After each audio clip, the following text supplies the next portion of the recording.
Amsha, minum duduk.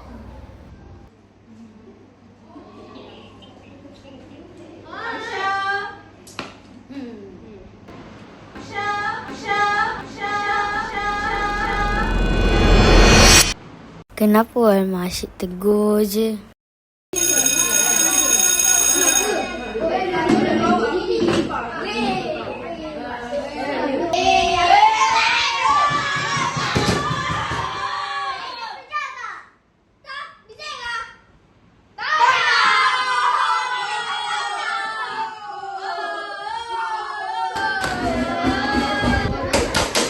Kenapa bising-bising ni?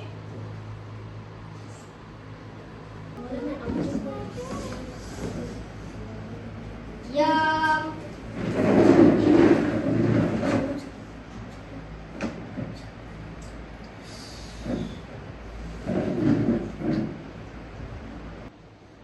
Assalamualaikum warahmatullahi wabarakatuh. Muallimah Nadia. Waalaikumsalam warahmatullahi wabarakatuh. Syukran ya muallimah. Baik, semua boleh buatkan buku nota. Hari ini kita nak salin nota akhlak.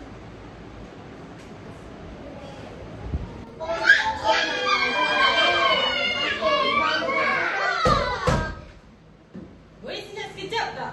Tak nampak kau boleh mata mengajar ke depan? Kalau awak tak fokus, macam mana awak nak percaya?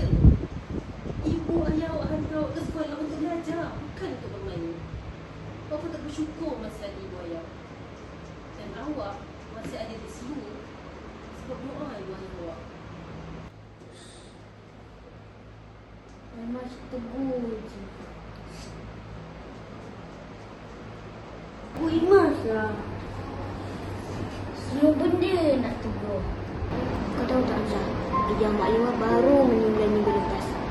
Tapi dia masih datang ke sekolah untuk ajar kita.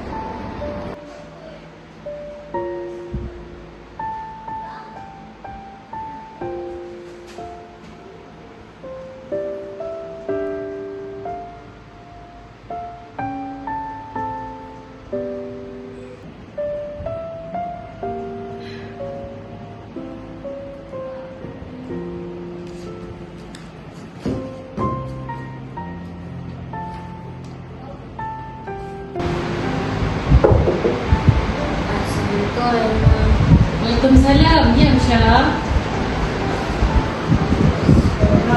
Saya nak minta maaf sebab saya ni lawan cakap Alma. Bukan saya nak ucap tak lelah.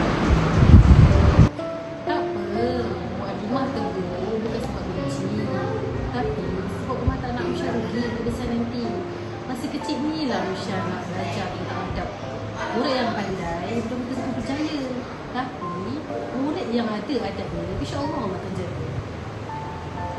Okey, saya janji saya akan jadi lebih baik.